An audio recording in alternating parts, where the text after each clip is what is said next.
Hansel, who's 17, starts off by trying to break the world record for deadlifting. Just as everyone's stunned by his lift, his heart suddenly gives out, and he blacks out. As his eyes shut, he wonders if he fainted again. But then, he hears a voice whispering in his ear, saying he's unlocked the legendary bodybuilder title. Plus, he's gained a bunch of new skills. When Hansel opens his eyes, everything feels off. He's totally shocked to see chickens aggressively coming at him.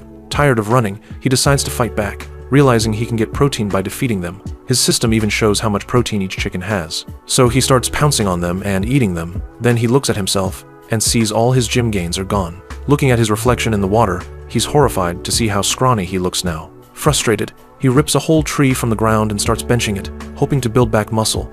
But even after 3 months, he's made no progress. The only protein source he has is chicken. Suddenly, a shadow looms behind him. He turns and sees a massive rooster. Panicking, he runs for it, knowing one hit could kill him. Yet he can't help but admire the rooster's jacked chest. A gang of chickens blocks his path, mocking him. He bursts through them, and his system lets him know the giant rooster has 12,000 kilograms of protein in it. Eating it will give him a rare skill, amazing muscle recovery. Ready to take it down, Hansel jumps on a tree and launches toward the rooster. Out of nowhere, his system notifies him that he can tap into the energy in his muscles to reshape his skeleton. His arm bulks up massively, and he swings, landing a punch right in the rooster's face. Its head explodes. But the win comes with a cost. His muscle durability wears out, and he crashes to the ground. Even so, he gains the amazing muscle recovery skill after taking out the rooster boss. That night, while Hansel is eating the giant bird, some creepy creatures show up from the shadows. They introduce themselves as ghouls and ask if he was the one who defeated the rooster. Hansel says yes. They try asking him for a favor, but he totally zones out and instead tells them to run 10 laps. Annoyed, the ghouls walk away, but Hansel throws them some meat as a peace offering.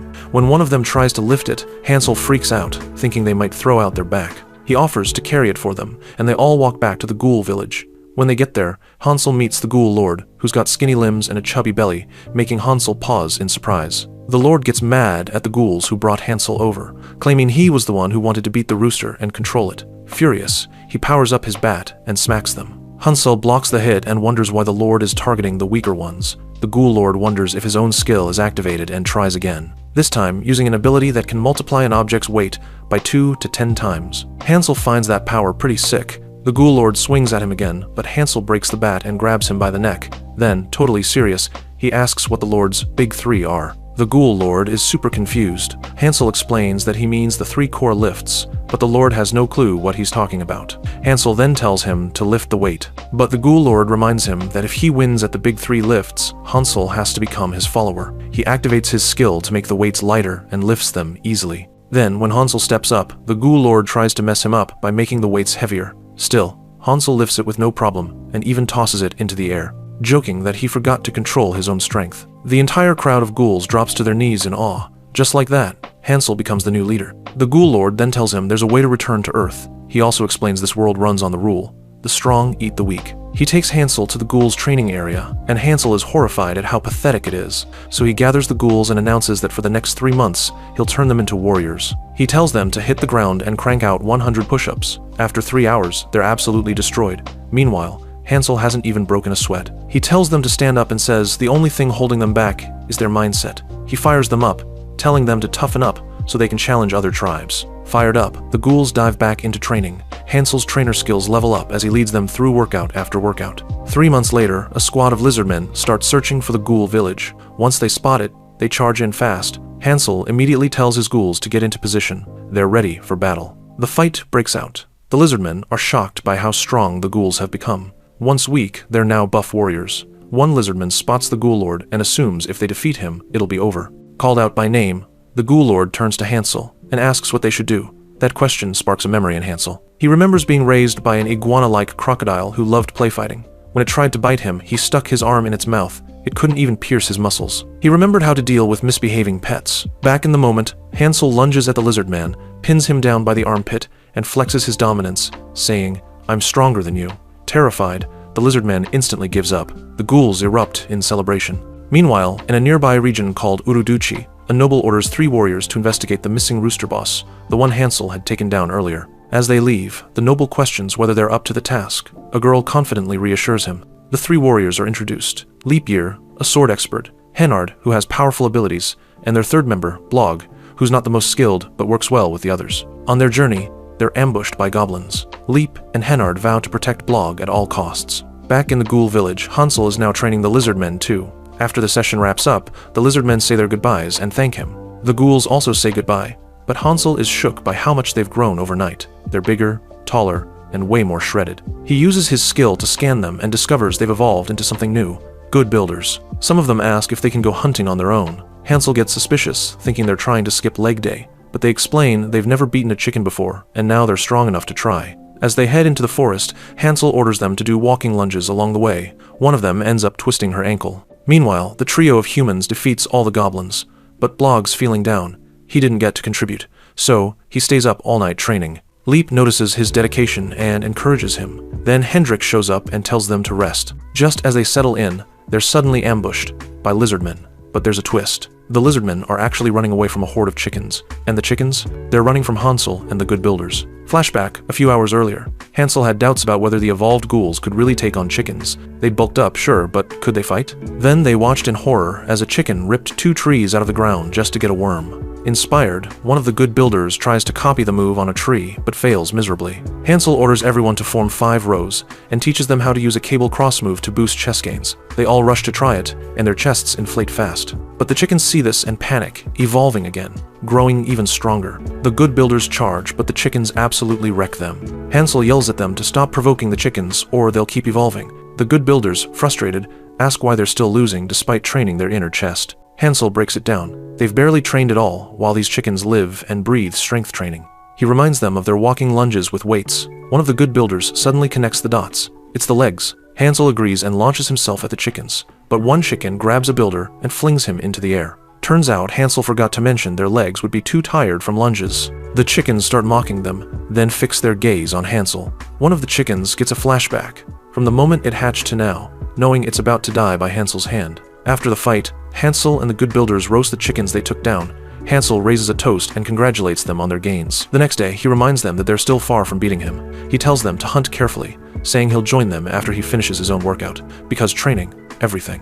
While the good builders hunt joyfully, the human trio stumbles upon the skeleton of the rooster boss and are shocked at its sheer size. Blog wonders who could have taken it out in a single hit. Suddenly, they hear something in the bushes. A bunch of chicken monsters, Kokok, rush at them, followed by the good builders who are attacking them. A good builder spots the humans and halts, warning that humans are known for violence and slaughter. He signals the other good builder teams by flexing his chest, which accidentally also triggers the Kokok, causing them to evolve. As the Kokoks charge in, the good builders think they're doomed. But suddenly, Team 1 and Team 2 good builders show up and activate a secret technique they learned from Hansel. They form up and use their chests to blast the Kokoks back so hard, they cough up blood. Just as a Kokok is about to kill a builder, he starts giving a heartfelt goodbye to his clan, only to be saved by the human trio, who jump in and strike. But the attack backfires. It triggers the Kokoks again. This time, they evolve into a dragon-sized monstrosity. Everyone is frozen in place, staring at this terrifying beast. While Leap and Hennard are ready to prove themselves by taking down the giant monster, Hansel is completely unaware of what's happening. He's busy working out and deep in thought, frustrated that his muscle gains are slower than the good builders, even though they train just as hard. Still, he smiles, knowing they're just getting started. He reflects on the past 3 months, how hard it was to push the crybaby ghouls to even try. They used to give up fast, but over time, they toughened up and started building real muscle. Thinking about his own master, Hansel gets hit with a wave of nostalgia. He remembers that his master had vanished when he was about the same age Hansel is now. Before he can dwell on it, a frantic good builder rushes up, warning that the Kokoks have evolved into full-blown Kokockatrices and are slaughtering everyone. The builder is panicking, thinking his fellow trainees are going to die. Hansel stays calm and tells him to point in the direction of the chaos. Activating his skeletal shift skill, Hansel buffs his lower body for max speed and launches himself toward the danger. Meanwhile, Hennard and Leap are trying to hold off the beast. As a distraction, Hennard kicks up a dust cloud and yells at Blog to run. Blog, of course, freaks out, calling Hennard an idiot for putting Leap in danger. Leap, tossed into the air by the Kokockatrice, manages a thumbs up as he falls, telling Hennard, "Nice move." Blog rants about how dumb everything is. Leap getting launched, giving a thumbs up mid-air. The chaos. It's all too much. Hennard deadpans, saying Blog cares too much about them. Then he runs over to Blog, who's still holding an unconscious good builder, and says they should just run. But Blog isn't ready to leave. The Kokockatrice is almost on top of them. Blog dramatically shouts, "It's too late." Right then, the good builders form an intricate defensive formation in front of them, hoping Hansel will get the message and show up. They try their best to tank the monster's attacks, trusting their leader to come, but they get absolutely bodied by the co-cockatrice and go flying. The monsters surround them, preparing to feast, until a sudden flash of light explodes across the battlefield, knocking all the co-cockatrices back. The good builders cheer. Hansel must have arrived, but when the dust settles, it's not Hansel, it's their former lord. Everyone is stunned to see him standing tall and proud again. Meanwhile, Hansel crashes down, not where the battle is, but pretty far off. He's completely in the wrong spot. Back where the fight's raging, the former lord is surrounded by a swarm of co-cockatrices. While Blog and Hennard praise his surprise attack, a good builder tells them to keep watching. The former lord starts taunting the monsters, asking if they really thought they'd win without a plan. His followers hype him up, and he dramatically calls out for Hansel to come save them. But then he drops to his knees, sobbing and begging for Hansel to appear. A bit earlier, the Lord had left his hut to look for the others, thinking it was safe, but clearly it wasn't. Hearing the screams of his ghouls, he grabs a massive rock and throws it toward the battle. Mid-throw, he boosts its power using his skill. This Lord isn't a bodybuilder like the rest. He never even trains. But he does have one special skill, Heavy Blunt. It multiplies the weight of objects he targets. Hansel had used him often during training to load up heavier weights. The good builders, watching now, cheer him on, saying maybe he's stronger than he realizes. The Lord actually believes it. He's like, wait, am I really that strong? So, hyped up, he faces the giant chickens and gets launched across the battlefield like a ragdoll. Everyone is sure this is the end. They start throwing out dramatic last words. Blog tells Leap and Hennard not to miss his jokes, even though he never made any. The good builders all prepare to die fighting, thanking Hansel for everything he taught them. But then, by sheer luck, the Lord's body lands right in front of Hansel. Hansel looks down at him, unimpressed. The Lord coughs and begs him to save everyone. Hansel's face turns serious. His calm skill keeps flickering on and off. He's trying to stay composed, but it's clearly hard. As the ghouls try one last time to stop the co-cockatrices, the monsters ignore them and keep running, right past them. They're not after the builders anymore. They're all charging toward Hansel. He's standing there, veins bulging, but calm as ever. He tells them to stop, with a terrifyingly peaceful tone. His calm skill maxes out to such an extent that it shuts off for an entire day. Leap, Hennard, and Blog feel a pulse in their chest. That's when they know Hansel has arrived. Carrying a barely conscious Leap, Blog asks who Hansel is. The good builder explains that Hansel is their master, their leader, with the most sensitive muscle tissue ever. Blog wants more details, but the builder says, "You'll understand when you see him in action." Another good builder chimes in, saying Hansel is basically their new ghoul king. Right then, Hansel is surrounded by the raging monsters.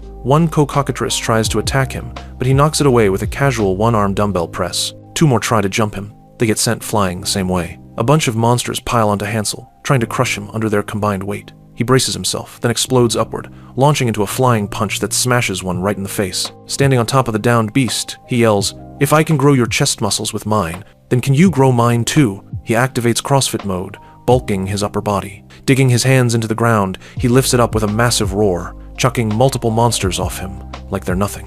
Then he yanks a tree out of the ground and starts doing jump squats, treating the attacking monsters like weights. After that, he switches to tricep cable extensions and uses the tree like a javelin, launching it straight into a co-cockatrice. The good builders stop, stunned. The creatures that almost killed them, Hansel just handled them like part of his warm-up. Blog, Hennard, and Leap are speechless, finally understanding who Hansel really is. Even though Hansel's destroying it in battle, he realizes he used up too much leg strength just getting here. He's reaching his limit fast. His body's telling him to stop, but he refuses. He can't quit now, not after their old lord went all in to help train the others without question. Hansel decides this has to end in one move. He starts bulking up his upper body again with bench presses, but there's a problem. The more he grows his chest, the more pressure it puts on his already wrecked legs. System warnings pop up, flashing that he's risking muscle damage. Still, as the chicken beasts charge, Hansel plants his feet. Even with everything telling him to stop, he gets ready to go all out. That's when the good builders rush over and chain their support together, touching each other's backs to boost Hansel's strength through unity. They shout, calling it his extra set,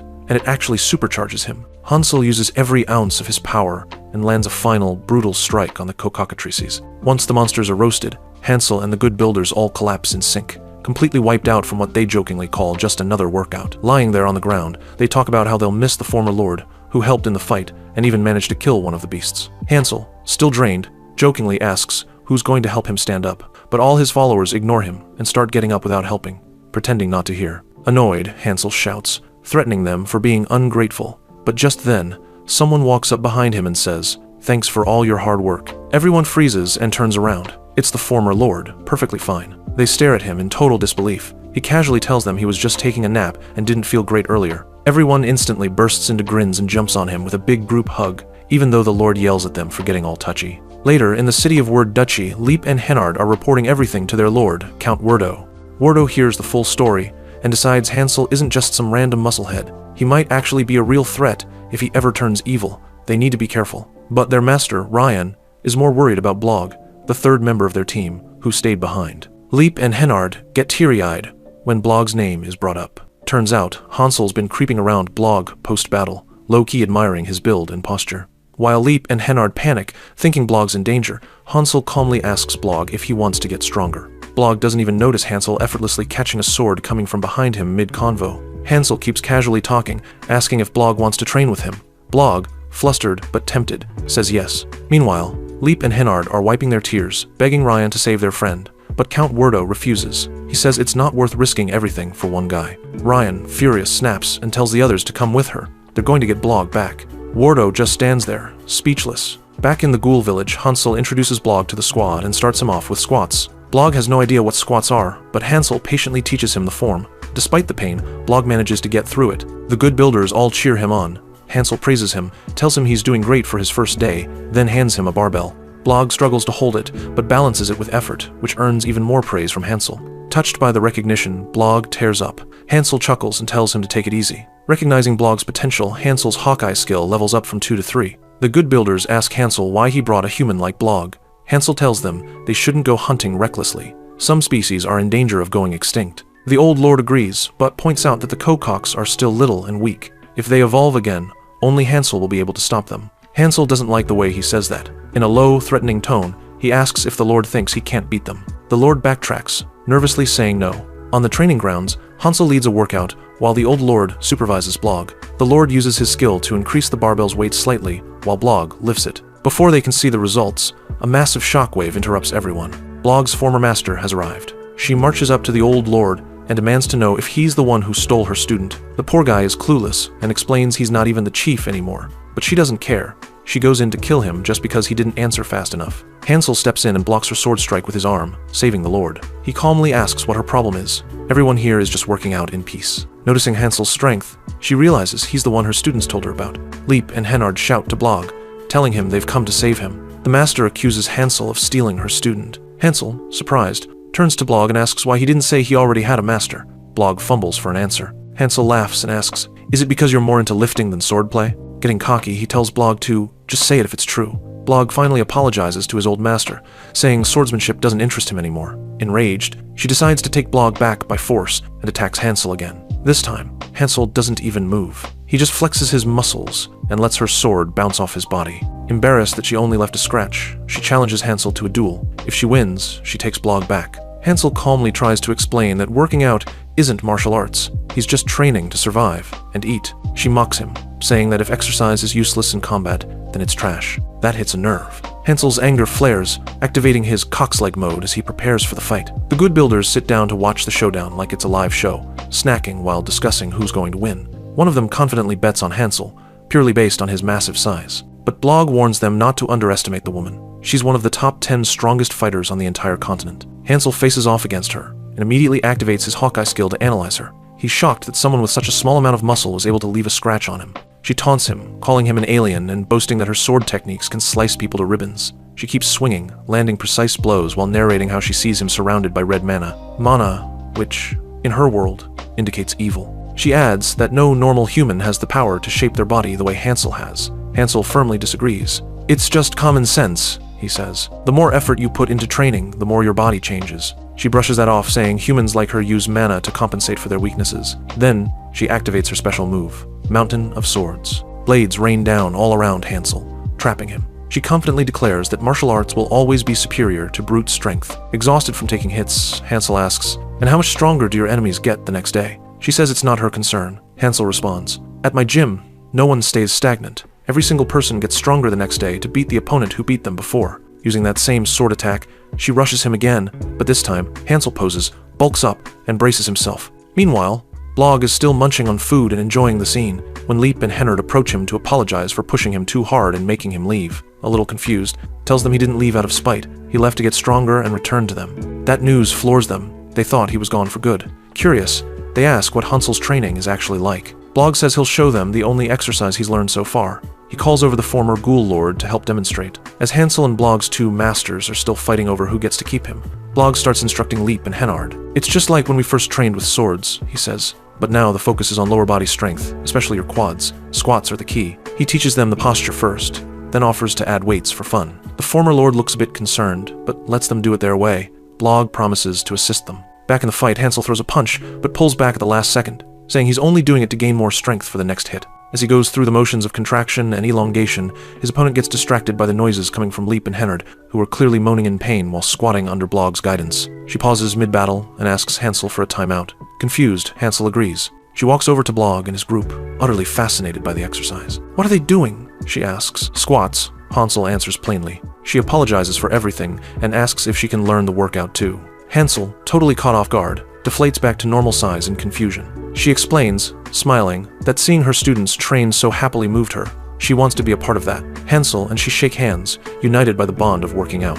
As they travel together later, Hansel starts admiring her ripped forearms and asks how she got them. She laughs and says it's from years of sword training. Then she flips the question and asks why Hansel shares his special techniques so freely without asking for anything in return. He says it's part of his dream, to spread the joy of working out everywhere, so no matter where he goes, there'll always be a gym nearby. She laughs, thinking he's joking, but also admits she finds him pretty likable. She tells him if he ever needs a favor, she's got his back. Hansel thanks her sincerely. That evening, while camping with the ghouls and humans, Hennard approaches Hansel and starts talking about the social problems in his continent. He explains that discrimination is a huge issue, especially between humans and non-humans. Things could get really bad for Hansel and the good builders if they aren't careful.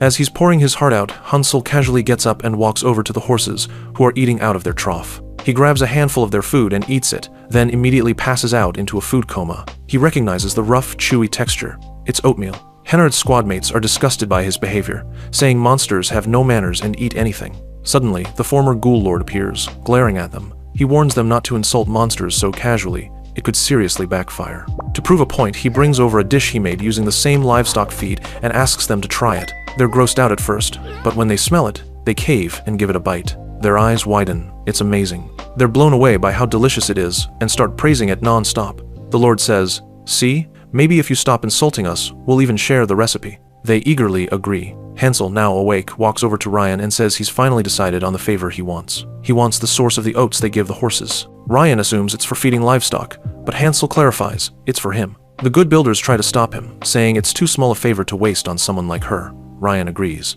But Hansel gets offended. Oats are essential. They're carbs, which give energy and fullness. Just eating protein can mess up your liver. Now the good builders are hyped, chanting about oats and muscle gains. Even the knights and swordsmen are tempted. But as soon as they all try it, they immediately spit it out, except for Blog.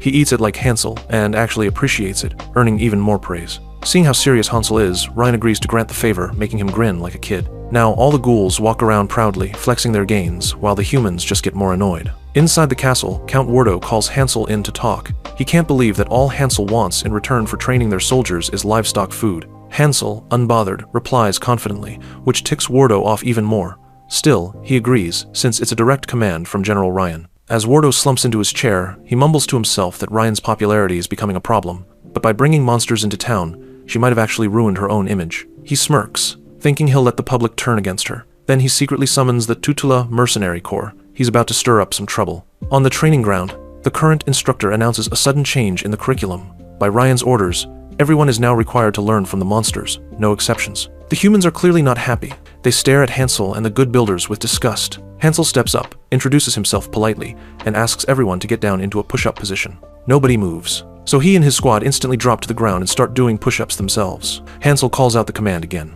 Some of the humans, along with Blog, finally listen and follow his lead. But one student from the Mercenary Corps rebels. He mocks everyone for following a meat monster and says it's humiliating for humans to take orders from something lower than them. His own instructor yells at him, reminding him this is a direct order from the general, but he doesn't care. He refuses to lower himself. The rebel rallies others to stand with him and preserve their pride. Hansel rises slowly, angry. He's ready to settle this with fists, but the former lord stops him and says he'll handle it with logic. He lays out 3 options to calm things down. Blog can teach the humans, so it doesn't feel like they're being ordered around by a monster. They can organize a sparring match between a human and a monster to compare training methods. The results of that match will prove whether monster workouts are legit or not. Hansel is impressed by the strategy. The rebel guy agrees and volunteers to fight. One of the good builders steps up too. The human is full of himself. He's part of the elite Tutula mercenaries and thinks victory is guaranteed. He charges with his sword, but the good builder casually knocks him out with a single one-arm dumbbell press punch. Everyone's stunned he's still alive. Hansel scolds the good builder for going too hard, saying training isn't about showing off. The good builder starts to apologize, until Hansel suddenly goes, "Actually, never mind. That was fine." The poor ghoul is left totally confused. Hansel then turns to the humans and says, "Now that you've seen it, it's time to listen." They all nod. Lesson learned. But the rebel isn't done. He attacks again from behind, activating a combat skill. The former lord steps in, slowing him down with his ability. Hansel appears instantly and simply taps his chest with his palm, sending him flying straight into a wall hard enough to leave an imprint. At that moment, General Ryan shows up in a great mood until she sees the crater in the wall. She asks what happened. The human instructor explains the tension and says now the humans are claiming Hansel used magic. Ryan calls Hansel over and asks if he did. He flatly denies it, and Ryan just takes his word for it. But suddenly, Wardo storms in, questioning why she believes a monster over her own people. He accuses her of siding with monsters and blames her for all the chaos. Ryan looks at him, completely dumbfounded. Hansel, still thinking this is about training, offers to help Wardo. The former lord quickly grabs Hansel, warning him not to cause more drama, especially since a student got injured. Wardo, seizing the moment, declares that Ryan is to be exiled for 2 years. Ryan just stares at him in disbelief as her students start pleading and crying for him to reconsider. They even suggest killing the monsters if it means she can stay. Ryan, still calm, apologizes to Hansel for not being able to protect him. Hansel just shrugs it off like it's no big deal. She asks Wardo to at least let the monsters stay for the promised 3 months. He agrees. As she turns to leave, she suddenly yells at her students. She scolds them for discriminating against the monsters and talking back to their own feudal lord. She says she's stepping down so a new seed can grow in her place. The soldiers hate this, but she's firm in her decision. As she walks away with an evil-looking smirk, Hansel continues his lunges, totally unbothered by the political chaos around him. That night, the injured mercenary, the same one who rebelled, sneaks out of the palace. He mutters that now he doesn't have to take on filthy jobs anymore. He clutches a locket with a picture of his wife and daughter, whispering that he'll be with them soon. But his house is already burning down, and it's not just the fire, it's zombies, tons of them. On a cliff overlooking the chaos, a creepy guy dances around, clearly enjoying the destruction. A girl named Elise stands beside him. Leap, Hinard, and the other soldiers say their goodbyes to General Ryan. She's surprised to see Blog with them, and asks why he's tagging along. Blog explains Hansel gave him a day off because there was no training scheduled. Curious, Ryan says they should go visit that place he mentioned. Blog agrees to lead the way, standing a little taller from the confidence he's been building. As they move, they run into 2 good builders who are chasing slimes around. Ryan asks what on earth they're doing. They respond, it's Hansel's idea. She asks why Hansel wants slimes. They pause, then say, you should come see it yourself. Ryan's confused. Do they even know the reason? Blog shrugs and says the good builders are bad at explaining, so it's better if she just witnesses it firsthand. They arrive to find Hansel in the middle of a wild training session. Ryan greets him and immediately asks what's with all the slime hunting. In the background, the good builders are corralling slimes by flexing their chests to intimidate them. Hansel explains that he's been brainstorming athletic training equipment but didn't have proper tools, so he decided to make his own. He plans to take the slime's regenerating cores, which will regrow over time, and reshape the rest of their bodies using his muscles. His goal, create stretchy resistance bands. He says they'll be great for warm-ups, rehab, and overall fitness. He's super into it, but Ryan cuts in with something unexpected. She apologizes. Hansel, totally thrown off, blinks and asks why. Ryan confesses that at first, she thought he was faking his passion for training to blend in with humans, but seeing him now, she knows it's the real deal. She also apologizes for failing to protect Word Duchy from discrimination. She hates that people are being judged for being different. She tells Hansel he's different too, but in a good way, someone who could actually change their world. Hansel tilts his head.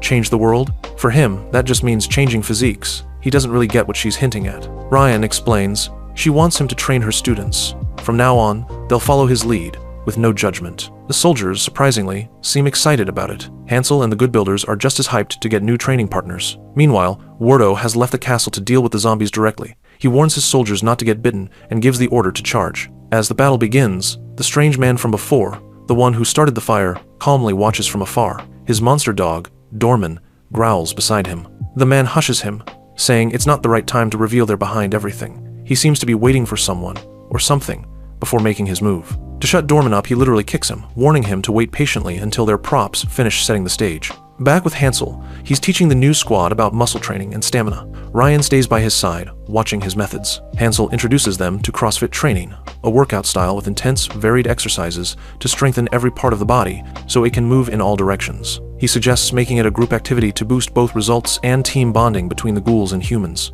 As the squads train hard with CrossFit, the scene flips to Wardo's soldiers, who are literally in a life-or-death battle with the zombies. Hansel is calmly working out using the former lord's heavy blunt skill, casually asking the human leader about the sirens going off. The leader says it means they need reinforcements. The enemy's tougher than expected. Hansel casually yells back at his trainees, "Don't let your core collapse, keep going," totally unbothered. Back at the front lines, Wardo praises the soldiers for holding the line and tells them the enemy base is at the end of the path. He encourages them to wipe it out completely. One of the generals expresses concern. They're diving deep into enemy territory, but Wardo dismisses the worry. Zombies aren't intelligent, after all. They can't plan. Technically, he's not wrong, but he's very wrong about who the real threat is. As Wardo keeps yelling motivational quotes, the strange man finally steps onto the battlefield. He orders Dorman and his other monster ally to reveal themselves. With flair, he monologues about the core of his plan now taking shape. Then he starts giving life advice, while literally about to end the lives of Wardo's soldiers. He says spears are better than swords in war because they can stop charging enemies more effectively. Suddenly, the two monsters tear through the army. Wardo steps up to fight the strange man, Ben, but gets swatted back by Ben's mutated hand. They exchange words, revealing a shared history. Ben mocks Wardo for not being as skilled as Ryan. Then Ben shows how he's upgraded. He injects himself with a creepy-looking fluid and transforms into a horrifying monster. Wardo is stunned. He realizes Ben has been experimenting on himself, and possibly others. He knows the two monsters beside Ben are just distractions. If he wants to save anyone, he has to take Ben down now. He attacks with full strength, but Ben knocks him into a boulder with one arm. Wardo barely rolls away from the next strike in time. Trying to predict Ben's moves, Wardo defends a few hits, but it's obvious Ben is leagues above him.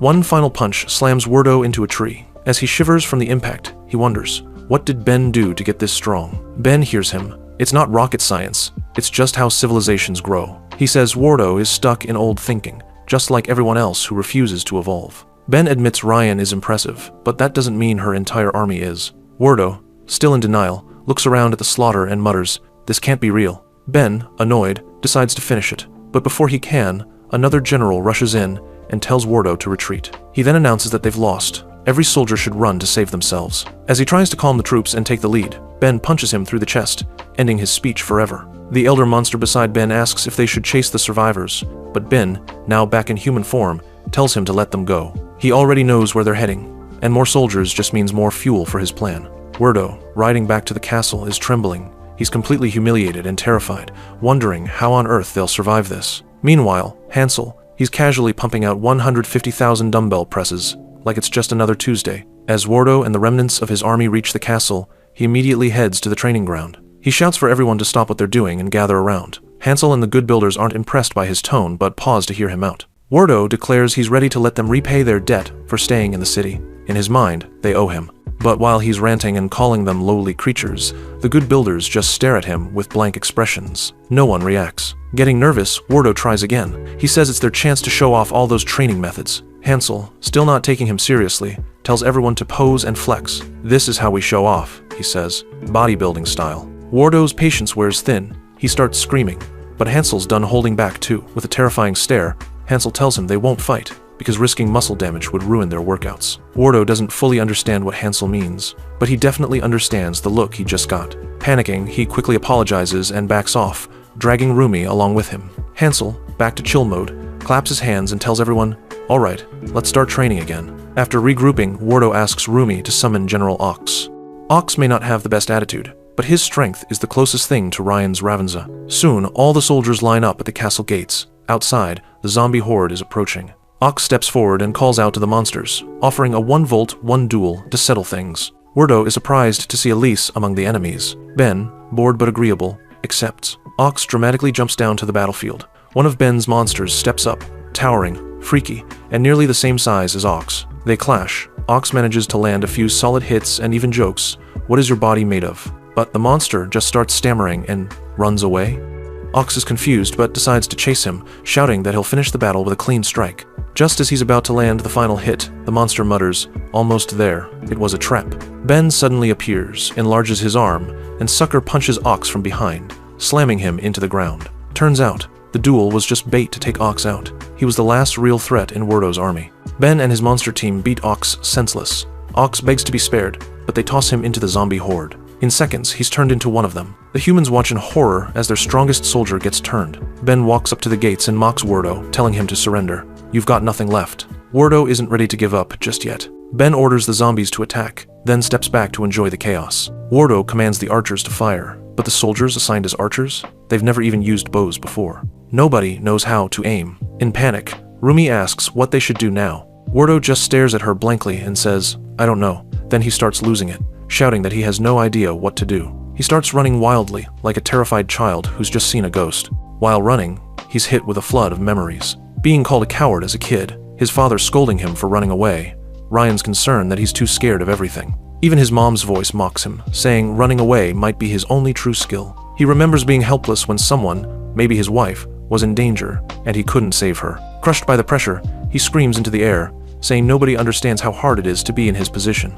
He keeps running, muttering that even a coward can want to protect people. Even someone weak can have a little greed to save what matters. Still, sprinting like his life depends on it, he crashes into the training ground and lands face down in front of Hansel and the good builders. He's sobbing, begging them to kill him if they want, but please, save his soldiers and his people. Hansel stares at him and simply asks, So, you're ready to work out? Wardo is completely thrown off. Hansel smirks and says he's not going to kill him, but the training fee for this favor will be very heavy.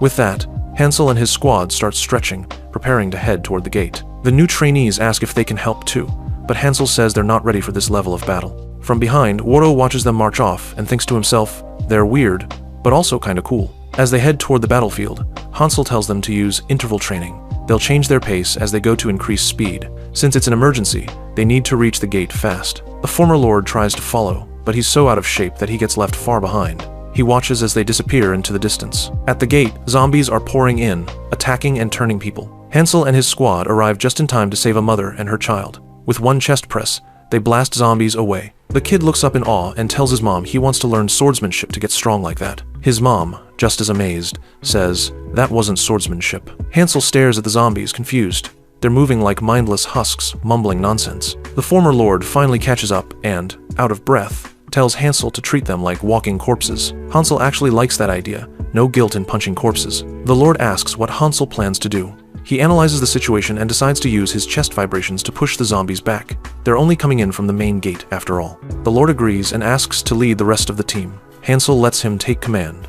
With confidence, the former lord starts assigning squads to different areas of the battlefield. Meanwhile, Hansel continues blasting zombies away with chest pulses. The lord is surprised that it actually works. Wardo arrives and yells that they need to block the gate too, because even one slip-up could mean more people turn. Rumi points out the obvious. The gate is broken. There's nothing to block it with. As panic sets in, Blog and a team of senior good builders appear, dragging a massive kettlebell. They're sweaty and exhausted, but pushing through. Everyone is stunned. Not only are they holding something that heavy, but Blog, the weakest student, is right there in the middle of it. One of the builders starts to collapse under the weight, risking permanent damage if he keeps going. He shifts more of the load to the others. Blog almost passes out, but suddenly, he feels lighter. The old lord is using his skill to reduce the weight just enough to help. Under brutal strain, the squad finally reaches the gate and plants the kettlebell down, successfully blocking it. Everyone stares in awe. Hansel praises them, and their tired faces light up with pride. The kettlebell squad heads off to rest. Two more teams rush in to back Hansel up.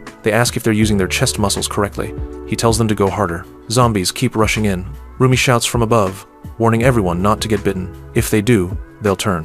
One zombie bites a good builder. He starts howling in pain, pretending to transform. His teammate elbows him and tells him to knock it off. We're not even alive, remember? The infected builder laughs, admitting he just wanted to add a little drama. Rumi, watching this chaos, is horrified by how casually they're joking while fighting zombies. Then one zombie tries to bite Hansel directly on the chest. Hansel's face darkens. Don't. Dirty. My. Muscles. Smack. Zombie goes flying. Ben, watching all this from above, is stunned. Who is this kid and these ghouls helping humans? After a moment of confusion, Ben laughs. This is not what he expected. He orders his zombies and two remaining monsters to bite Hansel. But before they can reach him, the human soldiers, fueled by the good builder's backup, charge forward with renewed rage. They're out for revenge, for their fallen generals, Ivory and Ox. Wardo runs up to the top of the gate, where Rumi is stationed. She tells him to stay back so he doesn't get hurt, but Wardo waves her off. He yells down to Hansel, pointing toward Ben and Elise, shouting, "That blue-haired guy is the one behind everything." Hansel squints through the crowd of zombies, unable to spot who Wardo is pointing at. Wardo tells him to just go straight. He'll run right into the real problem. Hansel nods, tells his team to hold the line, and begins advancing. He casually uses a reverse pec deck fly, flinging zombies to both sides and clearing his path like he's just cleaning the gym floor. Wardo watches, completely stunned. A few days ago, he was terrified of this meathead. Now, he's witnessing what looks like a walking miracle. As Hansel strolls down the battlefield, Ben watches him approach. Things are getting out of control. He curses his army and glances at Elise, asking her what to do. Elise doesn't answer, just gives her usual cold, blank stare. Ben finally stands up and decides to step in. He hadn't planned on getting involved this soon, but clearly, he doesn't have a choice anymore. As they walk toward each other, Ben activates his monster form. Hansel just stretches his neck, casually bulks up his muscles, and matches his energy. They both charge forward, powerhouses ready to clash. As they exchange blows, Ben questions Hansel. "Why are you fighting for the humans? You're a monster too." Hansel's answer is simple. "Because you're trying to hurt my future training partners." Ben attacks, but Hansel grabs him into a chokehold. Despite Ben's strikes, Hansel doesn't budge. Elise, watching from afar, suddenly moves. Alongside Berteman, she rushes to help Ben. Her body now resembles a creepy, weaponized doll, with spider-like, sword-shaped limbs. But before she can reach Hansel, a long-haired woman drops in front of her. It's Ryan's niece, Lyon. As Elise sends Berteman to assist Ben, Lyon mocks her sloppy sword technique and blocks her path. While the battle rages, the good builders are helping clear out the remaining zombies by throwing giant rocks at them. The old ghoul lord adds force with his skill, turning the rocks into literal fireballs. At the same time, he's also organizing all the scattered good builder squads, shouting orders with military precision. Rumi watches him from the tower, shocked at how well he's coordinating everything. Wardo is reminded of an old story. His grandfather once told him about a legendary monster tactician who fought for humans during the Demon World War. Back on the battlefield, Ben tries to break free from Hansel's grip. He morphs his arm into a blade and tries to stab Hansel in the side. But Hansel grips the mutated arm with his chest muscles. Ben is frozen in disbelief. Before he can figure out what to do, Berteman launches a Bone Nado, his special move that creates a windstorm laced with razor-sharp bones. It slams into both Ben and Hansel. It's strong enough to split a human in half. But Hansel doesn't even flinch. "Felt like a massage," he says, while Berteman is left completely demoralized. Ben tells him, "Well, it did hurt me." Even Hansel is impressed for a second. Running out of options, Ben injects himself with another dose of experimental fluid. He warns Hansel not to blame him for what's coming next. Hansel, unimpressed, thinks, "No matter how strong this guy gets, he can't beat my grip strength." But this time, Ben's transformation works. His body flattens and turns rigid like a disc. Hansel's grip slips because there's no neck to grab anymore. Ben seizes the moment and punches Hansel with such force that he goes flying across the field. Hansel lands, still intact but surprised at the impact. Ben's movements become lightning fast. So fast, Hansel can't track him. Still, Hansel doesn't panic. He begins using muscle contractility, posing and flexing rapidly to absorb the incoming hits. He focuses on his muscle fibers. Contract, release, repeat. His plan is simple. Tank everything until Ben wears out. Ben, meanwhile, keeps taunting him, mocking him for interfering in this war. But he's starting to realize his punches aren't doing much. He hits harder, but Hansel keeps enduring. He refuses to back down. What Ben doesn't know is Hansel is reaching his limit too. Constantly shifting posture to absorb hits is draining him fast. Elsewhere, Leap and Henard are fighting another one of Ben's monsters, Frank. Frank is way stronger. Leap gives a dramatic speech about the power of friendship, but Frank shuts it down by punching him straight into the ground. Henard tries a sneak attack, but Frank's movements are faster. He grabs Leap and uses him as a shield. Just as Frank is about to land a fatal blow on Henard, a blur crashes into him. It's Hansel. He praises Henard for holding on and vanishes again before anyone can process what happened. Henard is left speechless. Meanwhile, out in the forest, Ryan is peacefully meditating. A panicked soldier rushes in, yelling that zombies have overrun the town. Ryan stays chill. "My army can handle it." The soldier insists. These zombies are led by Ben. This finally gets her attention. She says there are 2 shields in the castle, Hansel, her trusted ally, and her niece Lyon, soon to be the strongest warrior on the continent. In the past, elves were weak during the dark age of war, until a human physician named Lods taught them to combine training and meditation. That technique evolved into the fighting style Lyon now uses. She's mastered it in just 7 years.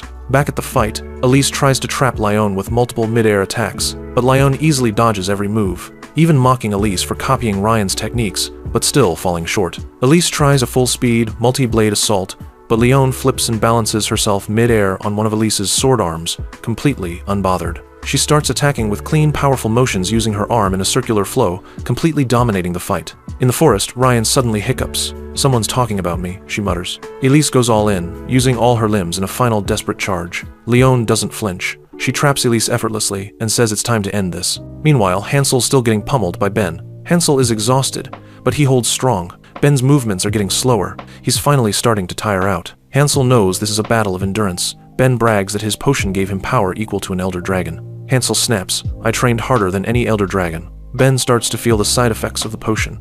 His body begins to deform. He backs off quickly, muttering nonsense and throwing up green sludge. He tries to end the fight on a weird note, saying, "Let's stop fighting and live in peace." Hansel isn't buying it. He's mad that all of this interrupted training time. Ben panics. "Wait, I only wanted to bring Elise back. That's why I started all this." He suddenly remembers why he began in the first place. Elise is dead. This was all revenge and desperation. He injects himself again with another dangerous dose, muttering that he has to finish things before the side effects kick in. But as he looks up, something drops from the sky. His machine version of Elise, completely destroyed. High up in the sky, Wardo watches his mechanical version of Elise falling apart. Suddenly, we jump back 32 years. Back then, Wardo's father ruled the land, and young Wardo was still training under Master Ryan alongside his best friend Ben. Ben, 17, was way more into reading about magic than practicing swordsmanship. He'd constantly ramble to Wardo, who couldn't care less, about how magic was linked to emotions. Ben believed that because people kept their feelings locked up, their mana stayed limited. Wardo, like most others, thought magic was nothing but a curse. He believed strength came only from physical power. One day, Wardo challenged Ben to a sparring match just to make a point. After a solid back and forth, Wardo won. Ryan saw the whole thing and praised Ben's efforts, wondering why someone with talent kept losing. Ben simply said it wasn't fun for him. Ryan responded that fun comes after reaching a certain level, using Wardo as an example. Though, ironically, even Wardo didn't enjoy fighting. Their talk gets cut off by Elise, Ryan's apprentice, who mocks them for being talentless. Annoyed by her cocky smile, the boys challenge her to a fight. Elise easily crushes them both. Lying flat and bruised, instead of being mad, they laugh, completely impressed by her skills and charm. That night, Ben tells Wardo he's determined to level up, beat her, and eventually win her heart. He works insanely hard, eventually matching Wardo's win streak. This catches Elise's attention, and she starts hanging out with them more. Wardo starts avoiding sparring with Ben, partly from envy. His father notices this and berates him in front of everyone, humiliating him for falling behind. Feeling worthless, Wardo sulks alone. Elise finds him and decides to cheer him up by showing him around town. Her kindness lifts his spirits, maybe too much. He starts thinking her happiness around him means she might like him too, even though he knows Ben has feelings for her too. A few days later, Wardo overhears people gossiping about Elise rejecting Ben's confession. This gives him hope, so he rushes to confess his own feelings. But when he gets to her house, he freezes. Elise is kissing Ben. Earlier that day, when Ben confessed, Elise rejected him at first. Ben followed her, asking her to at least consider giving him a chance. Then, Elise unleashed a wave of mana, explaining her body held too much of it, and it needed release, or it could kill her. She told Ben she didn't want anyone she liked getting involved and ending up hurt. But Ben just hugged her.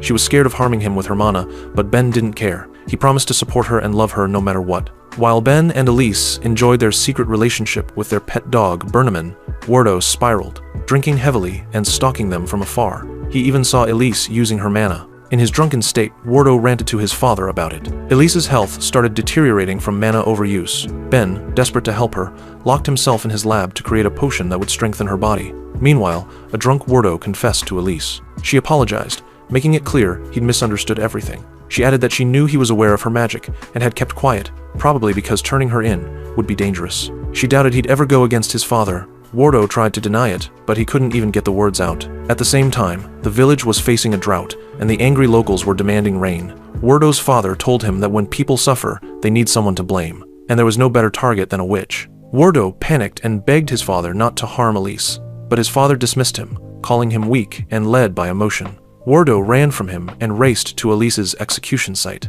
As Elise cried out his name, villagers glared, ready to attack him for defending a witch. Terrified, Wardo did what he always did best. He ran. Elise was executed just before Ben could arrive. Back in the present, Ben tries to reach Elise's fallen form, but Hansel grabs him mid-breakdown. Confused by Ben's sudden lack of resistance, Hansel still proceeds to beat him senseless. Once he's done, Hansel walks off to deal with the zombies, but Berneman attacks again. Only this time, Hansel notices the dog is using its ability to gather Elise and Ben's family. As Berneman escapes, Hansel and Lime don't care much, but Wardo is in full panic. He begs everyone to chase Ben down and kill him, before he comes back for revenge. Just then, Lime storms the castle grounds, furious and ready to kill Wardo for what he did to her aunt. Wardo realizes she's here for him and runs again.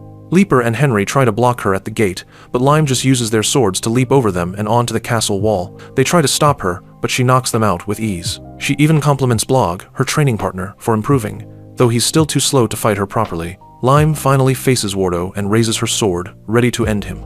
But before she can strike, Hansel catches her mid-air like she weighs nothing. He slams her into the ground, cable pull style. Then he realizes she's not some stone statue. He might have actually hurt her. Wardo assures him she's not that weak, just passed out. Sometime later, Lime wakes up dazed in a guest room in Wardo's castle. A kid tells her Hansel asked them to take care of her. She asks where Wardo is, and the kid, innocent as ever, tells her he's currently in training with Hansel. He leads her to them. As they arrive, Lime sees Wardo on all fours, dragging a heavy cart while Hansel sits on it grinning. Wardo looks dead inside, and when he sees Lime, he starts begging her to just end his misery. But instead of wanting revenge, Lime looks oddly peaceful and tells him she's no longer interested in killing him. Hansel, completely misreading the room, thinks Wardo's loving the workout and decides to double down on his psychotic training. Later, during a post-war meeting, several officials gather to discuss everything that went down. Lime, Hansel, and some of the Gouda builders are there. Rand, however, refuses to return, claiming he's got more important things to do. So, they decide to appoint Leaper and Hender as generals. They express gratitude to Hansel and the Gouda builders. But then, Hansel stands up so suddenly and violently that he scares Wardo and breaks Wardo's chair. Everyone's stunned until they realize this is just part of Hansel's training method, sitting without a chair. All the ghouls follow the same routine, so now Wardo awkwardly squats too, wishing someone would just put him out of his misery. The meeting moves on to Lime's punishment. Since Wardo forgave her, they suggest something light. But Wardo casually interrupts and says he's the one who wronged her, so she's free to kill him anytime. Obviously, he's just too mentally destroyed to care. Lime, though, is completely satisfied seeing him like this and refuses. Wardo, still spiraling, begs someone, anyone, to judge him for being such a failure. Hansel, ever the workout maniac, gets excited, thinking this means Wardo wants to train even harder. The others, realizing Hansel might push the new lord through even worse torture, immediately back out of wanting Wardo's seat. They decide Wardo is absolutely the best person to be the feudal lord. Wardo then offers Hansel access to any modern training equipment he wants. Unfortunately, their tech isn't advanced enough to build such things. Only one entity could help: Behemoth, the spirit of the land. But no one knows where to find him. Lime interrupts, saying she can guide them to Behemoth because she can communicate with spirits. But she has one condition: they help her get revenge on the Black Wizards who wiped out her family. These wizards call themselves the Illuminati, and shockingly, Ben is working with them. Two Illuminati members approach Ben, warning that their master is disappointed in him. They tell Ben he's better off without Elise and suggest getting rid of her. This sends Ben into a rage. He transforms into his monstrous form and lunges at them. Meanwhile, Ryan reaches their location too. As Ben furiously attacks the Illuminati for bad-mouthing Elise, they retreat, calling him a traitor. As they flee, the girl, who looks like a living puppet, and the scarecrow-like monster talk about how their leader already expected Ben to betray them. They mention something about who'll get to keep his experiment diary, but before they get far, someone appears with a single strike: Ryan. She kills the puppet girl instantly and injures the monster. The scarecrow transforms into his true form and tries to fight Ryan, but she easily dodges, mocks him for smelling like a drug den, and finishes him off without effort. Elsewhere, Wardo is busy cutting grass to clear Hansel's path, even though Lime tries to stop him. Hansel then commands Wardo to follow along doing walking lunges. Lime leads them in a circular route, explaining that spirit paths don't work like normal roads. They stop at a calm, serene spot. Lime feels its energy and relaxes. Hansel, however, notices the soft ground and decides it's perfect for more jumping squats. Right as everyone's doing their reps, Lime pulls them into oblivion. Literally. They fall through space and land in the spirit realm, known as Gaia. Everyone crashes hard, except Lime, who lands gracefully, and Hansel, who finds the gravity perfect for squats. Surrounded by massive armored monsters, Hansel gets tackled, but he just sees it as more resistance training. The ground starts to rumble, not from monsters, but from Hansel's muscles bulking up. He grows bigger than the monsters and lifts them like dumbbells. He even tells the former ghoul lord to increase the weight for fun. One of the Gouda builders explains to Lime that it's Hansel's leg day. Confused, she asks what that means. The builder stammers, unsure how to explain, and just repeats, "It's leg day." Blog steps in to explain it properly, but before they can talk more, a voice booms through the realm. Behemoth has arrived, annoyed they're calling him Ant and demanding to know why they're here. But no one's listening. They're all too focused on Hansel's workout. He finishes lifting the monsters, then sprints over to the sea and starts drinking it, saying water helps grow muscles. Surprisingly, the seawater is mild and sweet. The others rush to drink it too. Behemoth is completely ignored. Annoyed by their disrespect, Behemoth decides to teach them a lesson. He creates a massive shifting maze filled with golems and challenges them to reach him without help from spirits. Lime's excited by the challenge and uses her breaststroke-like jump to get a higher view, but Behemoth increases gravity so she can't jump high anymore. The Gouda builders try to smash the walls, but Behemoth mocks them. These are spirit walls, not your average bricks. Right as he's gloating, Hansel casually smashes through a wall. Blog tells everyone to break more walls from the one Hansel destroyed. The team follows his lead and starts tearing through the maze. Behemoth is left speechless. As for the golems, Lime jumps at one and attacks its eyes, explaining that disrupting their eye circuits stops their energy flow. Everyone follows her tactic and easily defeats the golems. Eventually, they reach the last stretch before Behemoth, but the path is blocked by a massive weight that must be lifted. While the team tries to figure out how to lift it, one of them notices a rope running through a pulley. The sight brings tears to Hansel's eyes. It's been 11 months since he's seen a lap pull-down machine. For him, it's like finding a piece of home. He explains to the group what a lap pull-down is, a machine used to train back muscles safely and efficiently. He tells them this setup is even better than their usual methods because it doesn't require partners or spotters. Since there's only one giant weight, Hansel decides to demonstrate the proper form. The team cheers him on. He walks them through each step, explaining which muscles are being worked, how to avoid injury, and how it boosts gains. Then he performs the exercise with ease, pulling the heavy weight up like it's nothing. As everyone rushes in, Hansel stays and finishes 4 full sets. Wardo warns that if Hansel lets go, the rope might trap him inside. The team quickly jumps in and holds the rope together, using the former lord's powers to help Hansel escape. Hansel praises their progress, proud that they've gotten strong enough to lift such a load. They finally arrive at a factory-like area filled with hamster-like creatures working busily. Lime is amazed and reaches to touch one, but Hansel stops her, comparing it to gym etiquette. Don't touch the equipment unless you're signed up. Out of nowhere, a small fat dog with a runny nose appears and introduces himself as Behemoth. Everyone is confused and slightly disappointed. The former lord compares Behemoth to himself in size, which offends the dog. Before he can argue more, a cat smacks him on the head and steps forward. Turns out, the real Behemoth is the cat. The dog is Lena, a top-class spirit who's apparently been slacking off lately. Behemoth introduces the hamster-like workers as high-class spirits too. Though everyone is surprised by their animal forms, they don't waste time and quickly get to the point. Hansel formally requests the creation of modern training equipment. Wardo steps up and officially presents their request on behalf of everyone, promising to repay the spirits with whatever they need in return. Behemoth thinks about it, then proposes a deal. They'll build the equipment if the group defeats a monstrous eel that's been spreading evil across their land. Everyone agrees. Behemoth assigns Lena to guide them, reluctantly. She's been lazy for a while, and Behemoth is clearly aware of it. Meanwhile, Ryan accidentally stirs up trouble by entering a forest swarming with monsters, serving a leader named Oculus. But they don't realize Ryan loves honey and isn't the least bit afraid of bees. Facing off against the monsters, Ryan uses her Forest of Swords technique, a flurry of blades that completely wipes out her opponents in one move. Their shocked expressions say it all. No one told them she was this strong. Back with the others, Lena is busy munching on minerals. She explains that by eating them, she can absorb the memory of a place. Suddenly, she pauses, acting like something has caught her attention. The group watches, intrigued, but it turns out she just liked the taste of that particular rock. Disappointed by the fake buildup, the group gives her unimpressed looks, prompting Lena to ask them not to stare at her like that. Trying to be helpful, she asks them to collect really old-looking rocks. The Gouda builders get to work. 2 of them struggle to get a grip on a particularly large one.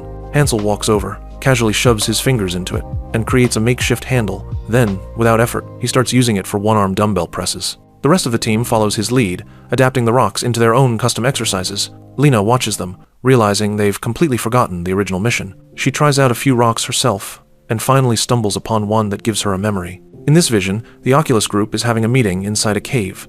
One of them is sipping from a cup when the intense burning taste makes him spit it out, thinking it's poison. The other, named Cork, laughs and says it's actually whiskey, a divine blessing. Cork turns out to be a chubby toad who worships alcohol like a godsend. The human angrily calls him a reptile, offering him a deal to take over their base. Cork isn't impressed and corrects him. He's an amphibian. Thank you very much. He declines the offer since he doesn't like their terms. As the alcohol starts to kick in, the human becomes more relaxed, giving the toads a chance to force-feed him even more. He eventually passes out. The red-haired toad squad discusses how this was the perfect way to seal a deal. The memory reveals to Lena what the enemy's planning, but no one listens. The entire squad is too busy working out to notice. Lena sighs, calling them all hopeless. Meanwhile, 2 Gouda builders are mid-conversation. One praises the other's back muscle gains. The other responds by pointing out the first one's increase in body weight. They begin debating muscle-building strategies. One swears by gaining body mass, while the other insists that stimulating the muscles through resistance is key. Even though both have bulked up impressively, they just can't let the argument go. It escalates into a full-on posing competition. The others gather around to watch. As they strike their third pose, Hansel walks in, curious about the commotion. They both jump up and beg him to settle the debate, but Hansel gets mad, really mad. He screams at them to focus on actual training and rest when necessary, instead of wasting time bickering. They try again to get him to choose sides, so Hansel starts naming muscle groups, biceps, quadriceps, and asking which is more important. The builders start tearing up from the emotional intensity of Hansel's lecture. Wardo watches awkwardly. Most people would use their parents as metaphors in moments like this, but Hansel is using workouts. Hansel suddenly shifts tone and says both approaches have value. They can, and should, train both ways. This nearly brings the two builders to tears. Re-energized, the entire group starts their training again with fresh motivation. Lena watches from the sidelines, stunned by how they've completely forgotten they're in the middle of a mission. Elsewhere, Blog wanders alone, reflecting on his failure to stop Lime during the battle. He remembers Hansel's advice to strengthen his synergistic muscles, the ones that make movement efficient. Looking for something to use as resistance, he searches for a slime. Just as he finds one, a toad sitting in a tree snatches it. Both are surprised by each other. Blog for seeing a toad, and the toad for seeing a regular human looking for slime. Blog says he needs the slime to get stronger. The toad replies he needs it to brew alcohol. Then he mentions that if Blog really wants to get stronger, he should meet their boss. Blog, innocent and hopeful, lights up with excitement. The toad offers to take him. Later, Blog is seen pounding down drinks with the toads, handling his alcohol surprisingly well for a first-timer. He drunkenly asks when he'll start getting stronger. Cork, their boss, tells him he already is getting stronger at drinking. Eventually, Blog blacks out from drinking too much. When he wakes up, his throat is bone dry. But worse than the hangover is the fact that he's been tied to a huge wall, stuck in some sticky, unknown goo, surrounded by bizarre creatures. If you enjoyed the story so far, don't forget to like the video, subscribe to You May Recap, and stay tuned for the next video.